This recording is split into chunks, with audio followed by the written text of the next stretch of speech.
الحمدللہ والصلاۃ والسلام علی رسول اللہ وعلی آلہ وصحبہ اجمعین، اما بعد فاعوذ باللہ من الشیطان الرجیم، بسم اللہ الرحمن الرحیم۔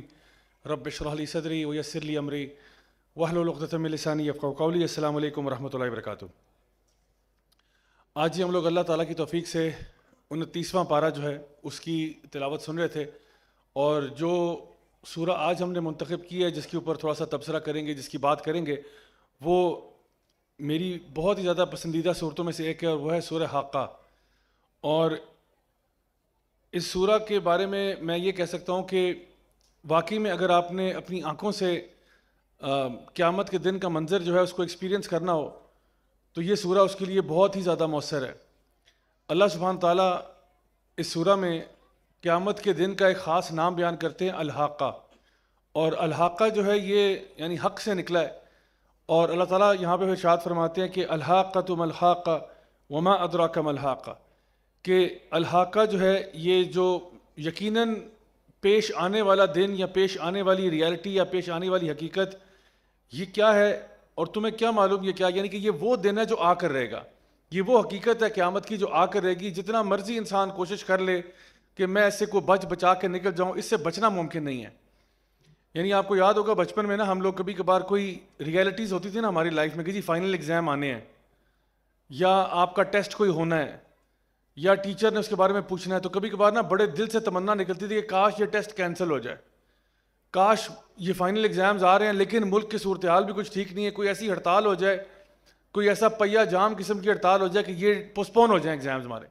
اور کبھی کبھار ایسا تکا لگ بھی جاتا تھا، کوئی ایسا اللہ معاف کرے، یا تو ویدر میں کوئی ایسی صورتحال آئی تھی کہ کوئی ایسا سیلاب اللہ معاف کرے آ گئے، یا کوئی ایسی چیز آ گئی جس کی وجہ سے ان ایکسپیکٹڈلی ایگزام ڈیلے ہو گئے، یا ان ایکسپیکٹڈلی جو ہے کوئی ایسا ایونٹ جو کہ ہر سال آتا ہے اور کنفرم ہوتا ہے کہ یہ ہونا ہی ہونا ہوتا ہے وہ ڈیلے ہو جاتا ہے۔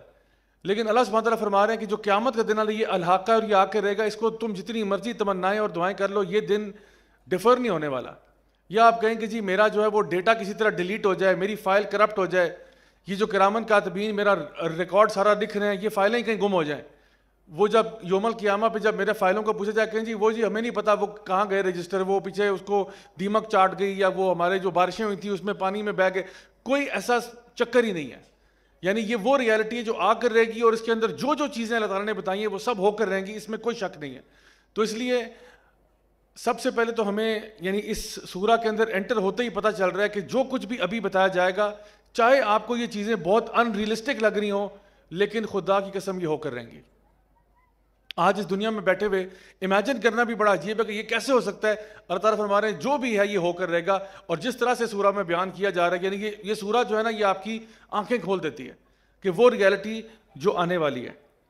اللہ سبحانہ تعالیٰ یہاں پہ آیت نمبر 13 تک میں پہنچتا ہوں جہاں پہ قیامت کا منظر اللہ تعالیٰ نے یہاں پہ ارشاد فرمایا ہے، فَإِذَا نُفِخَ فِي الصُّورِ فَنَفْخَةٌ وَاحِدَةٌ، اور جب وہ سور پھونکا جائے گا تو ایک ہی بس بلاسٹ ہوگا، ایک ہی وہ سور پھونکا جائے گا، اور کیا ہوگا اسی سے قیامت کا دن ڈکلیئر ہو جائے گا۔ اور یہ جو سور پھونکا جائے گا اس کے بارے میں نبی کریم صلی اللہ علیہ وسلم کی حدیث کہ آپ نے فرمایا کہ جو فرشتہ ہے اسرافیل، یہ آپ کو پتہ ہے یہ وہ فرشتہ ہے جس کی بڑی خاص بات ہے۔ اس کی خاص بات یہ ہے کہ یہ کبھی پلکیں نہیں جھپکتا، یہ کبھی پلکیں نہیں جھپکتا۔ اگر آپ سے کوئی پوچھے نا کہ کوئی ایسا فرشتہ بتاؤ جو کبھی پلکیں نہ جھپکتا ہو، جس نے بس آنکھیں کھول کے رکھی ہوئی ہیں، تو یہ وہ فرشتہ اسرافیل۔ اور یہ کہاں دیکھ رہا ہے؟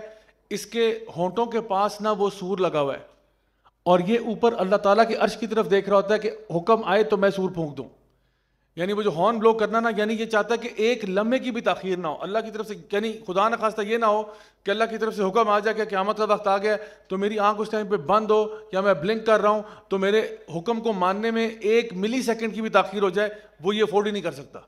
تو وہ بالکل اس انتظار میں، اور نبی کریم صلی اللہ علیہ وسلم نے یہ فرمایا تھا آج سے 1400 سال پہلے کہ اس وقت اسرافیل جو ہے وہ اللہ تعالیٰ کے عرش کو دیکھ رہا ہے، اور پلکے جھپکے بغیر وہ اسی انتظار میں کہ اللہ کا حکم آئے تو میں سور پھونک دوں۔ اور نبی کریم صلی اللہ علیہ وسلم نے فرمایا تھا کہ جو قیامت کی نشانی ہے ان میں سے جو پہلی نشانی ہے وہ یہ ہے کہ آپ صلی اللہ علیہ وسلم کا آنا اور پھر آپ کا دنیا سے چلے جانا، یعنی اس کے بعد کوئی نبی نہیں ہے۔ وہ جو 1,34,000 نبیوں کا سلسلہ تھا وہ ختم ہو چکا، اب ہمیں کسی نبی کا انتظار نہیں ہے، ابھی کسی اور چیز کا ہونا یعنی باقی نہیں ہے کہ ابھی ہم کہیں کہ کسی اور نبی نے آنا ہے اور ایک اور کتاب نے نازل ہونا ہے، کچھ بھی ایسا نہیں ہے۔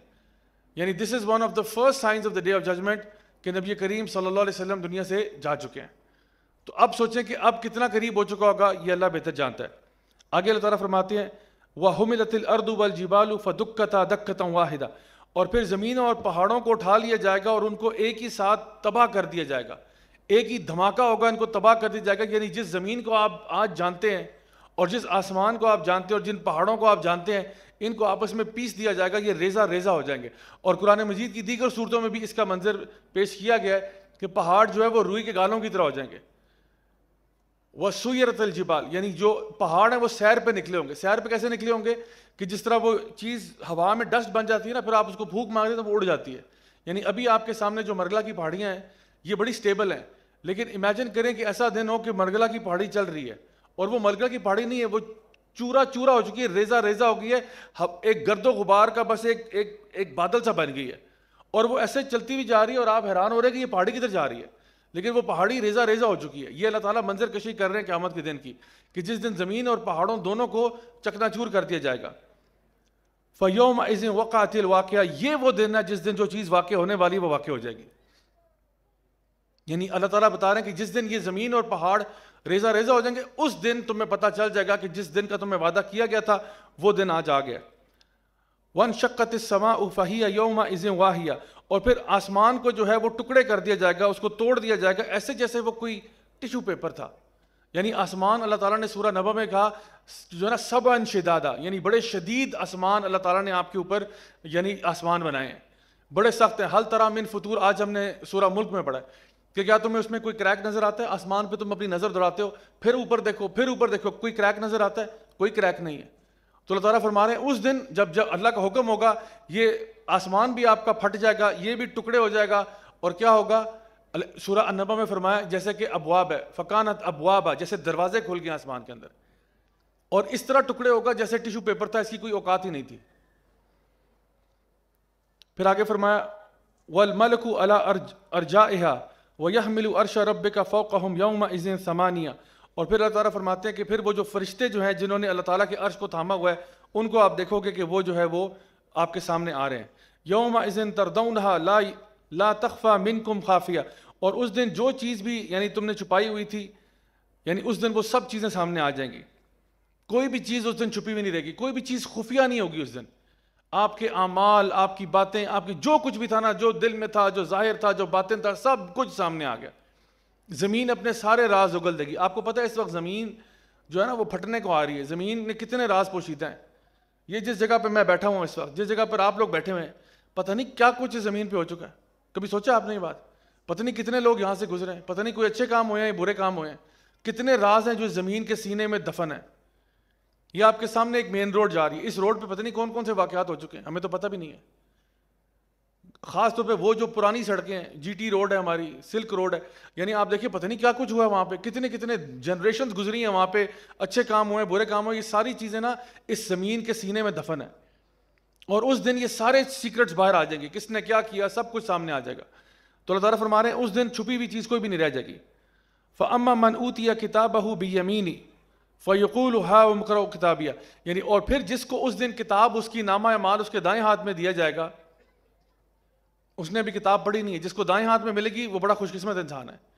جس کو دائیں ہاتھ میں کتاب ملے گی وہ کہے گا ہاؤم اقرؤوا کتابیہ، میری کتاب پڑھو، دیکھو میں پاس ہو گیا۔ یعنی جس کو رائٹ ہینڈ میں کتاب مل رہی ہے یہ اسی کو ملے گی جس کی نیکیاں اس کے گناہوں سے زیادہ تھیں، جس کی مغفرت جو ہے وہ غالب آ گئی، اللہ تعالیٰ نے اس کو بخش دیا، اس نے ابھی اپنی کتاب کھولی بھی نہیں ہے لیکن اس کو یقین ہے کہ میں پاس ہو گیا، کیونکہ رائٹ ہینڈ میں مل رہی ہے نا، کیونکہ جس کو لیفٹ ہینڈ میں ملے گی اس کو پتہ ہے میں تباہ ہو گیا ہوں۔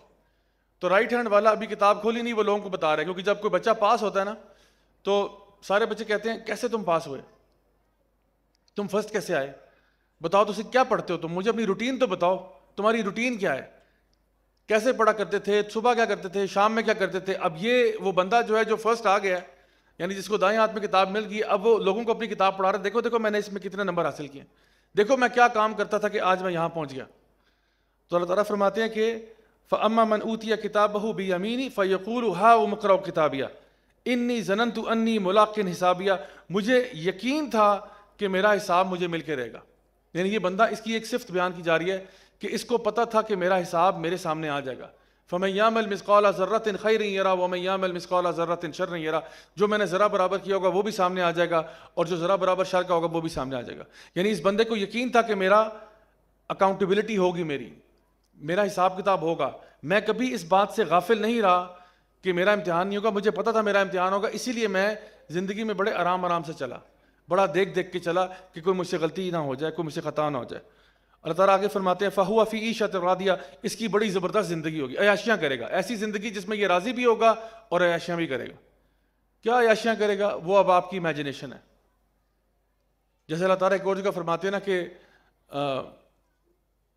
اللہ تعالیٰ آپ کو راضی کر دے گا. وَلَسَوْفَ يَرْضَى، اللہ تعالیٰ ایک اور جگہ فرماتے ہیں قرآن مجید میں، یعنی اور قیامت کے بارے میں اور یعنی جنت کے بارے میں کچھ بھی نہ کہا جائے تو اتنا ہی کافی ہے کہ اللہ تعالیٰ نے کہہ دیا کہ اللہ تعالیٰ آپ کو بہت جلد راضی کر دے گا. وَلَسَوْفَ يَرْضَى، اللہ تعالیٰ آپ کو راضی کر دے گا. اب راضی آپ کیسے راضی ہوتے ہیں؟ آپ کو پتہ ہے، اللہ کو پتہ ہے. اللہ تعالیٰ کہتے ہیں جس سے تو راضی ہوتا ہے نا میں تجھے وہ دے دوں گا، فکر نہ کر.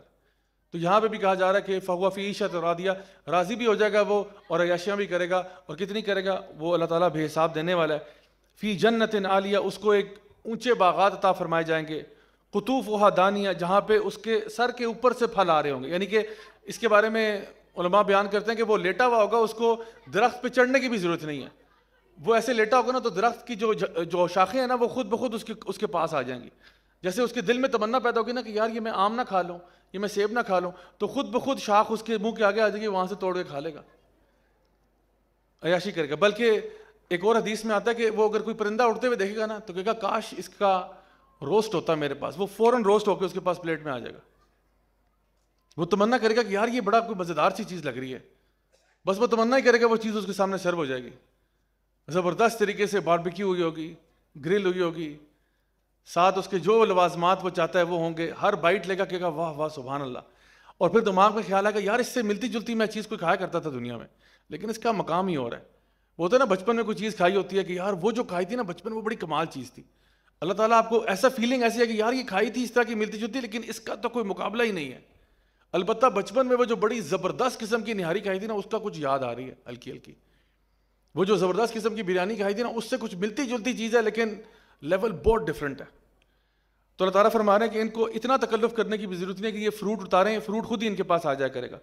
قطوفها دانیہ کلوا واشربوا ہنیئا بما اسلفتم فی الایام الخالیہ. پھر کہا جائے گا کھاؤ پیو اور اس کے اس لیے کھاؤ پیو کیونکہ تم نے جو کچھ بھی آگے بھیجا تھا پچھلے دنوں میں، یعنی تم نے جو اپنی پچھلی زندگی میں جو تم نے آگے بھیجا تھا اس کی وجہ سے آج کھاؤ پیو. اچھا یہ ویسے ایک فنی بات میں آپ کو بتاتا ہوں. میرا ایک دوست تھا بڑا پیٹو قسم کا، میں اعتکاف بیٹھا، اس نے کیا کیا، اس کا نا قرآن میرے ہاتھ آ گیا. تو ویسے میں اپنا قرآن ڈھونڈا تھا، وہ کوئی اٹھا کے لے گیا کیونکہ اس پہ میں نے چیزیں انڈر لائن کی ہوئی تھی. اس کا قرآن میرے پاس ہے نا، تو میں نے جب کھول کے دیکھا تو آپ یقین کریں جہاں جہاں پہ کلو وشربو لکھا ہوا تھا نا وہ ہائی لائٹ ہوا ہوا تھا. تو میں نے کہا یہ کیا کہتا ہے، اللہ تعالیٰ خود کہہ رہا ہے کھاؤ پیو. میں نے کہا اب مجھے تیری صحت کا راز پتہ چلا ہے کہ تو بس اسی آیت پر عمل کی جا رہا ہے، کلو وشربو. میں نے کہا یہ جنت کی بات ہو رہی ہے، تو نے دنیا میں بنا دی ہے. کہتا نہیں تو اور اس کی دلیل ویسے بڑی لاجیکل تھی. وہ کہتا دنیا میں کریں گے تو جنت میں بھی اللہ دے گا نا، کیونکہ اللہ تعالیٰ فرماتے ہیں نا کہ یعنی جس طرح اللہ تعالیٰ کہتے ہیں الا بذکر اللہ تطمئن القلوب، یعنی جو دنیا میں اطمینان حاصل کرتے ہیں اللہ کے ذکر میں، انہی کو کہا جاتا ہے موت کے وقت بھی کہ یا ایتھا النفس المطمئنہ ارجعی الی ربک راضیۃ مرضیہ. کہتا ہے میں یہاں پہ اللہ کے حکم سے کھاؤں پیوں گا تو ادھر بھی اللہ تعالیٰ کھلا پلا دے گا.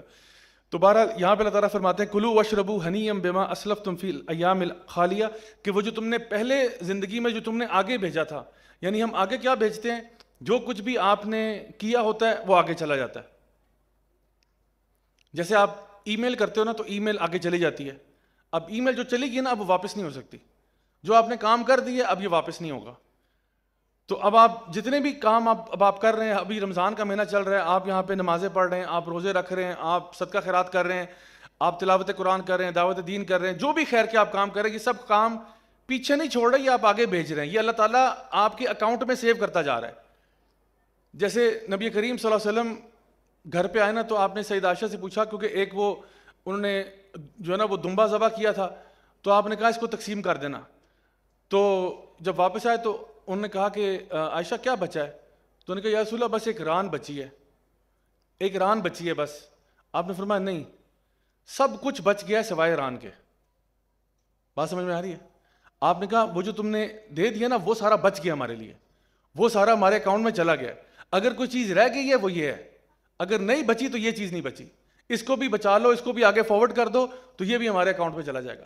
تو یاد رکھیں جو کچھ آپ نے خرچ کر دیا نا, جو کچھ آپ نے لگا دیا ہے, وہ چیز اصل میں ہے جو آپ کو قیامت کے دن ریسیو ہو جائے گی.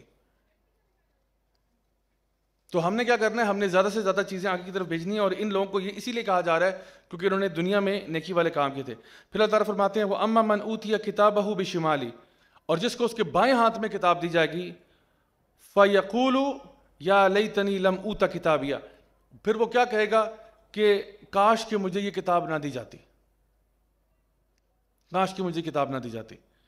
کیونکہ اس کو بھی بائیں ہاتھ میں ملی ہے نا, اس نے بھی کتاب کھولی بھی نہیں ہے, لیکن اس کو پتہ کہ میں ہلاک ہو گیا, میں تباہ ہو گیا, میں برباد ہو گیا. ابھی اس کو کھولنے کی, یعنی امیجن کریں کہ اگر آپ کے پرنسپل کے پاس 2 لفافے ہونا, ایک گرین انویلوپ ہو اور ایک ریڈ ہو. گرین کا مطلب ہے تم پاس ہو گئے, ریڈ کا مطلب ہے فیل ہو گئے. تو جس کو گرین ملے گا اس کو کھولنے کی ضرورت نہیں, اس کو پتہ ہے میں پاس ہو گیا, وہ آفس سے باہر نکلے گا چھلانگے مارتا ہوا. جس کو ریڈ ملے گا اس کا پہلے ہی منہ مرجھایا ہوگا, اس کو کھولنے کی ضرورت بھی نہیں ہے, اس کو اتنا تکلف کرنے کی بھی ضرورت نہیں کہ کھول کے دیکھ لے. اس کو پتہ ہے لفافہ دیکھ کے آئیڈیا ہو گیا کہ میں فیل ہو گیا ہوں, کتنی بری طرح فیل ہوا ہوں, اچھا آپ کھول کے دیکھ لو. تو جس کو بائیں ہاتھ میں کتاب مل رہی ہے نا, وہ کہتا ہے کاش کہ مجھے یہ ملتی ہے نا, یا لیتنی لم اوتا کتابیہ. اور اسی طرح سے ایک اور جگہ پہ سورہ النبا میں اللہ تعالیٰ فرماتے ہیں, وہ کہے گا فیقول الکافر یا لیتنی کنت ترابا, کاش کہ میں مٹی ہوتا, کاش کہ میں انسان نہ ہوتا, کاش کہ مجھے پیدا نہ کیا ہوتا, کاش کہ میں دنیا میں نہ آتا, کاش میں زمین کی مٹی ہوتا, میرے اوپر سے لوگ گزرا کرتے کہ آج میرا حساب نہ ہوتا, کیونکہ مٹی کا تو حساب نہیں ہوگا نا. کاش میں زمین میں تباہ ہو جاتا, یہاں یہ جو آج ہو رہا نا یہ میرے ساتھ نہ ہوتا. ولم ادری ما حسابیہ, اور مجھے لگتا تھا کہ میرا حساب نہیں ہوگا. پہلے والے نے کیا کہا تھا, مجھے یقین تھا میرا حساب ہوگا. یہ کیا کہہ رہا ہے, مجھے لگتا تھا نہیں ہوگا. یہ لگتا تھا نہیں, اس کا یعنی یہ نہیں کہہ رہا کہ میں انکار کرتا تھا حساب کا, مجھے پتا تھا حساب ہونا, لیکن مجھے لگتا تھا کہ میں کوئی بچ بچا کے نکل جاؤں گا, شاید میرا کوئی ڈیٹا ادھر ادھر ہو جائے گا, شاید کوئی بندہ مجھے آ کے بچا لے گا, کوئی میری سفارش کر لے گا, کوئی ایسی ویسی کوئی بات ہو جائے گی. مجھے لگتا نہیں تھا کہ میرا بھی حساب ہو جائے گا. یعنی اس میں اور جس کو رائٹ ہینڈ میں کتاب ملی ہے, دونوں کے مائنڈ سیٹ میں کتنا بڑا فرق ہے. ایک نا وشفل تھنکنگ پہ بیٹھا ہوا ہے, وشفل تھنکنگ کہ میرا نہیں خیال مجھے کوئی پکڑے گا, میرا نہیں خیال. جیسے ہم کبھی کبھار سوچتے ہیں نا, نہیں وہ مجھے پتا ہے وہ فلانے شخص فوت ہو گئے ہیں اور ان کو بڑا یہ ہوا, مجھے نہیں ہوگا. ہمیں لگتا ہے سارے برے کام دوسروں کے ساتھ ہی ہوتے ہیں. ہاں مجھے پتا ہے فلانا کھا کے اس کو یہ پرابلم ہوا, وہ پرابلم ہوا, جو نا احتیاط نہیں کرتا, لیکن میں بھی کر رہا ہوں, مجھے نہیں ہوگا, مجھے نہیں ہوگا. یہ بیوقوفی اور کچھ بھی نہیں ہے. آئنسٹائن کہا کرتا تھا کہ ایک ہی چیز کو بار بار کرنا اور ڈفرینٹ ریزلٹس ایکسپیکٹ کرنا, اس کو بیوقوفی کہا جاتا ہے. وہ کہتا ہے اسٹوپیڈیٹی کی ڈیفینیشن یہ ہے کہ آپ ایک ہی چیز بار بار کر رہے ہیں اور ہر دفعہ امید کرتے ہیں کہ رزلٹ ڈفرینٹ نکلے گا. تو دوسرے لوگ آپ کو نظر آ رہے ہیں آگے پیچھے لیفٹ رائٹ گرتے ہوئے, آپ کہہ رہے ہیں نہیں ان کے ساتھ ہوتا ہے, میرے ساتھ ایسا نہیں ہوتا, تھوڑا سا انتظار کر لو, ابھی پتہ لگ جائے گا کہ آپ کے ساتھ ہوتا ہے کہ نہیں ہوتا. تو یہی معاملہ جو ہے اس کے ساتھ ہو رہا ہے جس کو اس کے بائیں ہاتھ میں کتاب دی جا رہی ہے. یا لیتہا کانت القاضیہ, وہ کہے گا کاش کہ میں یہی میرا اینڈ ہوتا, یعنی کہ میری موت آ جاتی دنیا میں. آپ سوچیں کوئی انسان نا موت کی تمنا نہیں کرتا, ویسے آپس کی بات ہے, ہم لوگ سارے زندہ رہنا چاہتے ہیں. ہمارے اندر ایک انٹرنل انسٹنکٹ بھی ہے جس کو سیلف پریزرویشن کہتے ہیں. ہر بندہ اپنی جان اس کو بہت عزیز ہوتی ہے, لیکن اور ہم پوری زندگی میں ہم اسٹرائیو کرتے ہیں, اسٹرگل کرتے ہیں, کہیں بیمار نہ ہو جائیں, کہیں چوٹ نہ لگ جائے, کسی اذیت میں نہ آ جائیں, سیفٹی کے لیے سیٹ بیلٹ پہن لو. یعنی ہر بندہ کوشش کرتا ہے کہ میں بچ جاؤں, میں مروں نہیں. یہاں پہ یہ بندہ کہہ رہا ہے کاش کہ وہی جو میرا اینڈ ہوتا, یعنی موت میرا اینڈ ہوتا, موت کے بعد میں اٹھتا ہی نہ دوبارہ, جب مر جاتا بس دی اینڈ, ختم, گیم اوور, اس کے بعد کوئی کچھ نہ ہوتا میرا, کاش کہ یہ ہوتا. لیکن ما اغنا انی مالیا, میرا مال اس نے مجھے کوئی فائدہ نہیں دیا. اب یہ دیکھیں یہ ریفلیکشن میں جا رہا ہے. اب اس کو پتہ چل گیا نا کہ بائیں ہاتھ میں کتاب ملی ہے. اب دیکھیں یہ نا سوچ رہا ہے, اللہ تعالیٰ اس کی اس ٹائم پہ جو تھاٹس ہیں نا وہ بیان کر رہے ہیں کہ وہ کہتا ہے کہ کاش کہ مجھے کتاب نہ ملتی, کہتا ہے کاش کہ مجھے لگتا تھا کہ میرا حساب نہیں ہوگا, کاش کہ میری موت میرا اینڈ ہوتا, اس کے بعد میں اٹھایا نہ جاتا. پھر وہ سوچ رہا ہے کہ ما اغنا انی مالیا, میرے مال نے میری کوئی مدد نہیں کی. یعنی آپ دیکھیں مال ہم کیوں بچاتے ہیں, سوچیں ذرا تھوڑی دیر کے لیے, مال ہم کیوں اکٹھا کرتے ہیں. مال اکٹھا کرنے کی ایک بہت بڑی وجہ یہ ہوتی ہے, وہ انگلش کا ایکسپریشن ہے, کہتے ہیں we are saving it for rainy day, we are saving it for rainy day. کہیں خدا نہ خواستہ کوئی ہو نہ جائے، کچھ ہو نہ، اس کے لیے پیسے بچا کے رکھیں. قیامت کے دن نا اس کا مال بھی کام نہیں آ رہا. اٹس ریننگ بٹ اس ٹائم پہ پیسے کی ریکوائرمنٹ نہیں ہے. رینی ڈے تو آیا ہوا ہے لیکن اس میں پیسے نہیں چلیں گے آپ کے اعمال چلنے تھے اور اعمال آپ کے پاس ہیں کوئی نہیں. کرنسی کچھ بھی کرنسی وہاں نہیں چل رہی، نہ ڈالر نہ نوٹ نہ کچھ، صرف کیا کرنسی چل رہی ہے؟ آپ کے اعمال چل رہے ہیں اور اعمال اس بندے کے پاس نہیں ہے. تو کہہ رہا ہے کہ ما اغنا انی مالیہ، میرے مال نے مجھے کوئی فائدہ نہیں پہنچایا. ہلک انی سلطانیہ، میری جو چودراہٹ تھی، میری جو بادشاہت تھی، میرا جو عہدہ تھا، میری جو ڈیزگنیشن تھی، اس نے بھی میری مدد نہیں کی. آج میں دنیا میں تو بڑی ڈیزگنیشن پہ تھا، بڑا ہائی پروفائل تھا، لیکن میری جو ساری سلطنت ہے نا، جو میری سلطانی تھی، جو میری چودراہٹ تھی، آج وہ بھی کسی کام نہیں آ رہی. نہ مال کام آ رہا ہے، نہ میری پوزیشن کام آ رہی ہے. دنیا میں نا بڑے بڑے کام ہم صرف پوزیشن سے نکلوا لیتے ہیں. ہم کہتے ہیں تم جانتے ہو میں کون ہوں؟ میں فلاں ہوں. تو بندہ کہتا ہے جی سر بالکل میں کر دیتا ہوں آپ کا کام. یعنی بڑے بڑے دروازے کھل جاتے ہیں آپ کے لیے آپ کی پوزیشن کی وجہ سے. آپ کا اٹائر دیکھ کے، آپ کا پوزیشن عہدہ دیکھ کے لوگ بہت ساری چیزیں آپ کے لیے فیورز کر دیتے ہیں. لیکن وہ کہہ رہے ہیں آج میرے جو پوزیشن اور پاور ہے وہ بھی میرے کسی کام کی نہیں ہے. اچھا ابھی یہ سوچ ہی رہا تھا نا، ابھی یہ تھاٹ پروسیس چل رہا ہے، اس کو ندامت ہو رہی ہے، ریگریٹ ہو رہی ہے. اچانک سے آواز آتی ہے خذوہ فغلوا، اس کو پکڑو، جکڑ لو اس کو اور زنجیروں میں لپیٹ دو. خذوہ فغلوا یعنی ایک دم سے اللہ تعالیٰ حکم دیتے ہیں کہ اس کو پکڑ لیا جائے اور اس کو زنجیروں میں باندھ دیا جائے. ابھی یہ سوچ ہی رہا تھا نا، اچانک سے حکم آتا ہے چلو بھی باری آ گئی اس کی. جیسے آپ کبھی کسی جگہ پہ انٹرویو کے لیے گئے ہوں اور بڑا سخت انٹرویو ہو، آپ کو ڈر بھی لگ رہا ہوتا ہے، آپ کسی سے بات کر رہے ہیں، کچھ سوچ رہے ہیں، اچانک سے آپ کا نام کال کر دیتے ہیں. یہ بڑی چھوٹی سی مثال دے رہا ہوں آپ کو. امیجن کریں ابھی آپ سوچ رہے تھے اوہ میں گیا، ایک دم سے حکم آتا ہے پکڑو اس کو، جکڑ کے زنجیروں میں باندھ دو، بس this is it, this is the end, game over, تمہاری زندگی ختم. خذوہ فغلوا ثم الجحیم صلوا، اور اس کو یہ جو جہنم ہے نا اس میں اس کو پھینک دو. اور یہاں پہ نا اللہ تعالیٰ یعنی جملہ اسمیہ عربی زبان میں یوز کر رہے ہیں کہ پہلے یہ جو جہیم ہے، یہ جو آگ ہے نا، یہ جو آگ ہے، اب آگ اس کو نظر بھی آ رہی ہے. اب بندہ سوچ رہا ہے یہ آگ اس کے ساتھ کیا ہوگا. جیسے کوئی، جس طرح میں نے آپ کو اس دن ایک دفعہ مثال دی تھی کہ جو ڈینٹسٹ کی کٹ ہوتی ہے نا، اس میں اب وہ بچے کے سامنے اگر آپ لے کے آئے ہیں تو وہ کہتا ہے پتہ نہیں اس سے کیا ہوگا، اس سے کیا ہوگا. یعنی ٹارچر میں اضافہ کسی کرنا ہو نا، کہ میں آپ کو ٹارچر کی ٹیکنیکس نہیں بتا رہا لیکن جسٹ ویسے بتا رہا ہوں کہ ٹارچر کی ٹیکنیک کے اندر اگر آپ نے کسی کو سائیکولوجیکل ٹارچر دینا ہو نا، ایک تو ہوتا ہے اس کو پتہ ہی نہیں ہے، وہ ایسے کر کے آگے منہ کر کے بیٹھا ہوا ہے اور آپ اس کو پیچھے سے چیزیں چھپائے جا رہے ہیں اور مارے جا رہے ہیں. لیکن اس سے بڑا ٹارچر پتہ کیا ہے؟ وہ ساری کٹ اس کے سامنے لا کے رکھ دیں اور پھر اس کو دکھائیں باری باری کہ اب تمہارے ساتھ اس کے ساتھ کچھ ہوگا. اب وہ سوچ رہا تھا اللہ جانے اس کے ساتھ کیا ہوگا، رکو بھی پتہ چلتا ہے تمہیں کیا ہوگا. تو دس از ورسٹ ٹارچر. اسی لیے آپ کو پتہ ہے کہ جانور جب ذبح کرنے ہوتے ہیں نا تو ہمیں کیا حکم دیا گیا ہے کہ ایک جانور دوسرے کے سامنے ذبح نہ کیا جائے. دوسرا، جانور کو چھری نہیں دکھانی چاہیے. سمجھ آ رہی میری بات؟ یعنی ابھی اس عید کے بعد بڑی عید بھی آئے گی نا، تو اب جانور بندھا ہوا ہے، آپ اس کے سامنے ایسے چھری کرتے کرتے آ رہے ہیں. یعنی ڈبل موت نہ دیں اس کو. نبی کریم صلی اللہ علیہ وسلم کی حدیث ہے کہ وہ پہلے ہی بیچارہ ابھی قربان ہونے جا رہا ہے، اس سے پہلے ہی آپ اس کو ٹارچر کٹ دکھا رہے ہیں کہ بھئی تمہیں اس کے ساتھ قربان کروں گا. ایسے نہ کریں، بلکہ اس کا منہ ادھر کیا ہوا ہے، خاموشی سے آئیں، لٹائیں، بسم اللہ اللہ اکبر پڑھ کے ذبح کر دیں، ختم ہوگی بات. شرافت سے جانور بھی دنیا سے رخصت ہو جائے گا. آپ کو بجائے اس کے سامنے پورا ڈرامہ کرنے کی ضرورت نہیں ہے. یہ جو اکثر ویڈیوز آتے ہیں نا کہ وہ جانور کو پکڑ رہے ہیں اور جکڑ رہے ہیں اور بھاگ رہے ہیں اور اس کے سامنے چھریاں آ رہی ہیں اور یہ اور پتہ نہیں کیا، یعنی ایک مذاق بنا ہوتا ہے. ہر عید پہ کوئی نہ کوئی ویڈیوز اس طرح کے آتے ہیں. ایک ویڈیو آیا تھا KPK سے، وہ گائے کے اوپر فائر کھول دیا انہوں نے، شاید دیکھا ہوگا آپ لوگوں نے.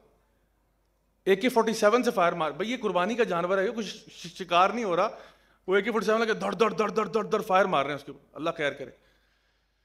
تو ہمیں یہ کہا گیا کہ جانوروں کے ساتھ بھی برتاؤ ہونا چاہیے، لیکن یہاں پہ بتایا جا رہا ہے کہ اس کو کہا جائے گا، اس بندے کو، کہ پہلے تو کہا جائے گا اس کو پکڑ لو اور جکڑ لو، پھر کہا جائے گا کہ ثم الجحیم، یہ جو جہیم ہے، یہ جو آگ ہے جہنم کی. اب وہ سوچتا ہے جی کیا ہوگا، پھینک دو اس کو اس کے اندر. اور پھر ثم فی سلسلہ، اور یہ جو زنجیریں ہیں ان کے ساتھ کیا کرنا ہے بھائی؟ زنجیروں کہا جا رہا ہے کہ یہ جو 70 کیوبٹس کی لینتھ ہے ان کی، فسلکو کا مطلب ہے اس کو اس کے اندر لپیٹ دو اور پرو دو. اس بندے کو یہ زنجیروں کے ساتھ کیا ہونے لگا ہے، یا اللہ ان زنجیروں کے ساتھ کیا ہونے لگا ہے، اس کے ساتھ کیا کرو، فسلکو، یعنی اس کو لپیٹو بھی اور اس کے اندر سے بھی گزار دو. جیسے آپ کسی کپڑے کے اوپر کوئی ٹانکا لگاتے ہیں نا، یا بٹن لگاتے ہیں، تو کیا کرتے ہیں، نہ اس کے اوپر نیچے سے لے کے جاتے ہیں اس کو. بالکل اسی طرح کہا جا رہا ہے زنجیریں صرف لپیٹنی نہیں ہے، لپیٹنے کے باوجود اس کے اندر باہر سے گزار دو. اتنا ٹائٹ اس کو پکڑ کے جکڑ کے رکھ لو، اس میں اتنا سخت پنشمنٹ دی جا رہی ہے اس بندے کو. یہ اللہ تعالیٰ لینگویج استعمال کر رہے ہیں کہ اس بندے کے ساتھ کیا سلوک ہونا چاہیے. کیوں ہوگا یہ سارا؟ انہ کان لا یؤمن باللہ العظیم، اس لیے کیونکہ اس نے یقیناً ایمان نہ لایا تھا اللہ جو العظیم ہے.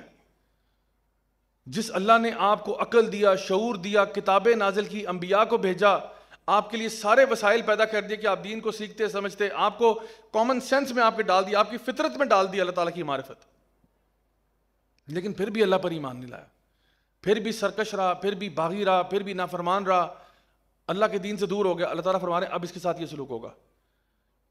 ولا یحض ولا طعام المسکین. تو پہلی بات یہ تھا کہ لا یؤمنون باللہ العظیم، اللہ پر ایمان نہیں لاتا تھا. اب سنتے جائیں ان کی یہ کس وجہ سے اس کے ساتھ یہ سلوک ہو رہا ہے. اللہ پر ایمان نہیں لاتا تھا. ولا یحض ولا طعام المسکین، اور مسکین کو کھانا کھلانا تو دور کی بات ہے، یہ مسکین کو کھانا کھلانے کا مشورہ بھی نہیں دیتا تھا. مجھے بتائیں کسی کو مشورہ دینے میں کوئی ٹیکس لگتا ہے؟ آپ نہیں کریں نا، آپ نہ کھانا کھلائیں، آپ ایسے نہ دیں. کسی کو یہ کہنا یار بھائی آپ دے دیں چلیں، وہ یہ بھی نہیں کرتا تھا. اب اس پہ کوئی ٹیکس ہے، ویسے آئی ایم شیور سارا دن بہت باتیں کرتا ہوگا، گپے تو بڑی مارتا ہوگا، لیکن کسی کو یہ نہیں کہتا کہ یار دیکھو رمضان کا مہینہ ہے، چلو یار یہ کار خیر میں پیسے تو بھی ڈال دے چل. کسی کو ایڈوائز بھی نہیں کرتا تھا. کیوں؟ اس کے بارے میں علماء بیان کرتے ہیں کیونکہ دیکھیں جب آپ کسی بندے کو ایڈوائز کرتے ہیں نا تو وہ آپ کی ایڈوائس لیٹ سے مان لیتا ہے. آپ نے کہا آپ کے ساتھ 5 دوست ہیں، ٹھیک ہے، آپ کے 5 دوست ہیں، آپ نے 5 کو کہا یار تم لوگوں کو چاہیے کہ تم نا اللہ کی راہ میں خرچ کیا کرو. تو انہوں نے سب نے خرچ کیا، 1 2 3 4 5 سب نے خرچ کیا. کس نے خرچ نہیں کیا؟ آپ نے. تو آپ کیا ہو رہے ہو؟ گندے ہو رہے ہو، کیونکہ سارے خرچ کر رہے ہیں. اب وہ کہے کہ ہاں جی میں نے یار میں ان کو دیکھ کے آیا ہوں، ماشاء اللہ ماشاء اللہ. آپ نے کس کو؟ میں ان کو دیکھ کے آیا ہوں. اچھا اچھا الحمد للہ. آپ نے کتنے لگا؟ جی میں ان کو اتنے پیسے دے کے آیا ہوں، میں ان کو دیکھ کے آیا ہوں. سب دیکھ کے آ رہے ہیں، کون نہیں دیکھ کے آ رہا؟ میں. اب میں گندا ہو رہا ہوں. کیوں گندا ہو رہا ہوں؟ کیونکہ سارے مجھ سے آگے نکل کے سارے نیک ہو گئے، میں اب یہاں پہ بیٹھا ہوں. اب مجھے بھی مجبوراً پہ خرچنا پڑے گا جو میں خرچنا نہیں چاہتا. تو میں اس لیے میں کہتا ہی نہیں ہوں کسی کو، میں مشورہ بھی نہیں دیتا کہ اللہ کی راہ میں خرچ کرو. ولا یحض ولا طعام المسکین، میں مسکین کو کھانا کھلانے کا مشورہ نہیں دیتا کسی کو. اللہ تعالیٰ فرما رہے ہیں پہلا گناہ کیا تھا اس کا؟ اللہ پر ایمان نہیں لاتا تھا. اللہ جو العظیم ہے اس پر ایمان نہیں لاتا تھا. دوسرا کسی کو نیکی کا حکم بھی نہیں دیتا تھا، کسی کو خرچ کرنے کی طرف ترغیب بھی نہیں دیتا. فلیس لہ اليوم ہا ہنا حمیم، تو آج کوئی اس کا دوست نہیں ہوگا. آج کے دن کوئی اس کا بیک اپ نہیں ہے، آج کوئی اس کو بچانے والا نہیں ہے، آج کوئی اس کے حق میں گواہی دینے والا نہیں ہے. سارے دوست اس کے چلے گئے ہیں، سب بندہ نفسی نفسی ہو گیا، اور آج وہ اکیلا تنے تنہا ہے، کوئی اس کے ساتھ نہیں ہے. ولا طعام الا من غسلین، اور اس کو پھر ہم کھانا کھلائیں گے. اللہ تعالیٰ فرماتے ہیں پھر اس کو ہم کھانا کھلائیں گے، اس کا بہت خاص اکرام ہوگا. کس سے ہوگا؟ غسلین سے ہوگا. غسلین کسے کہتے ہیں؟ غسلین کہتے ہیں جو یہ زخموں سے جو پس نکلتی ہے نا، یہ بلکہ اس کو میں ڈسکرائب یوں کرتا ہوں کہ جس طرح ایک بندہ ہے نا جو کہ جل رہا ہے نا جہنم کی آگ میں، جو بندہ جل رہا ہے اس کے زخم بھی بن رہے ہیں، اس میں سے پس بھی نکل رہی ہے، اس میں سے خون بھی نکل رہا ہے، اس میں سے گرم پانی بھی، یعنی وہ جو زخموں سے پس میں سے پانی نکلتا ہے وہ سارا نا اس کے نیچے نا ایک پرات ہے، اس میں سارا اکٹھا ہو رہا ہے. جو بندے جل سڑ رہے ہیں نا ان کی جو بھی بائی پروڈکٹس نکل رہے ہیں نا وہ سارے کے سارے ایک پرات میں جا رہے ہیں، جو انتہائی گندی اور آلودہ قسم کی چیز ہے. اللہ تعالیٰ فرماتے ہیں یہ ہم اس کو کھلائیں گے، یہ اس کا اکرام اس پہ کروائیں گے. لا یاکلہ الا الخاطئون، اور یہ کسی کی خوراک نہیں ہوگی سوائے ان کے جنہوں نے اللہ کی نافرمانیاں کی. یہ غسلین کسی اور کو نصیب نہیں ہوگا سوائے وہ جو اللہ کے نافرمان لوگ تھے. تو اللہ سبحانہ تعالیٰ جو ہے یہ ان لوگوں کے جو ہے نا بارے میں منظر کشی کرتے ہیں. 2 قسم کے گروہ ہیں نا، ایک وہ ہیں جو رائٹ ہینڈ پہ تھے، جن کو رائٹ ہینڈ میں جو ہے نا کتاب ملی، ایک وہ ہیں جن کو لیفٹ ہینڈ میں ملی. جن کو رائٹ ہینڈ میں ملی ان کو تو کہا کہ فی جنات تجری من تحت الانہار، ان کو تو جنت عطا فرما دی، جنت عالیہ عطا فرما دی. ان کو تو اللہ نے فہو فی عیشۃ راضیہ یہ عطا فرما دیا، ان کے لیے تو خیر کا معاملہ کر دیا، ان کو اللہ نے خوش کر دیا ہمیشہ ہمیشہ کے لیے. اور جس کو بائیں ہاتھ میں کتاب مل رہی ہے، کیوں مل رہی ہے؟ اللہ تعالیٰ پر ایمان نہیں لاتا تھا، نیکی کا حکم نہیں دیتا تھا، کسی کو انکریج نہیں کرتا تھا کہ خیر کی طرف جائے، اور پھر انہی گناہوں کی وجہ سے آج اس کے ساتھ یہ سلوک ہو رہا ہے جو ہو رہا ہے. آج نہ اس کا مال کام آ رہا ہے، آج اس کی نہ کوئی چودراہٹ کام آ رہی ہے، کوئی پاور پوزیشن کام نہیں آ رہی، کچھ بھی آج اس کا نہیں ہے. تو اللہ تعالیٰ اس سورہ کے آخر میں کہتے ہیں فَسَبِّحْ بِسْمِ رَبِّكَ الْعَظِيمِ. تو پھر آج تم جب زندہ ہو، وہ لوگ جو آج یہ سورہ پڑھ رہے ہو اور اس سورہ کو سن رہے ہو، تو تم کیا کرو؟ فَسَبِّحْ، تو پھر اللہ کو گلوریفائی کرو، اللہ کی بڑائی، اللہ کی کبریائی بیان کرو. کس رب کی؟ جو ربک العظیم ہے، جو تمہارا عظیم رب ہے، اس کی بڑائی بیان کرو، اس کے فرما بردار ہو جاؤ، نیکی کے راستے پہ آ جاؤ. So my dear brothers and sisters, یہ اگر ہم اس عذاب سے بچنا چاہتے ہیں اور جنت میں داخل ہونا چاہتے ہیں تو آج ہم نے اپنے رب کے ساتھ تعلق ٹھیک کرنا ہے. جب آپ رب کے ساتھ تعلق ٹھیک کریں گے آٹومیٹکلی آپ کا بندوں کے ساتھ بھی تعلق ٹھیک ہو جائے گا، کیونکہ وہی رب جس سے آپ تعلق ٹھیک کریں گے وہی آپ کو حکم دے گا وبالوالدین احسانا، ماں باپ کے ساتھ احسان کرو. وہی آپ کو حکم دے گا کہ تمہارے ہمسائے کے بھی تمہارے اوپر حقوق ہیں. وہی اللہ تعالیٰ آپ کو حکم دے گا کہ آپ نے اپنے ریلیشن شپس کو بھی مینٹین کرنا ہے.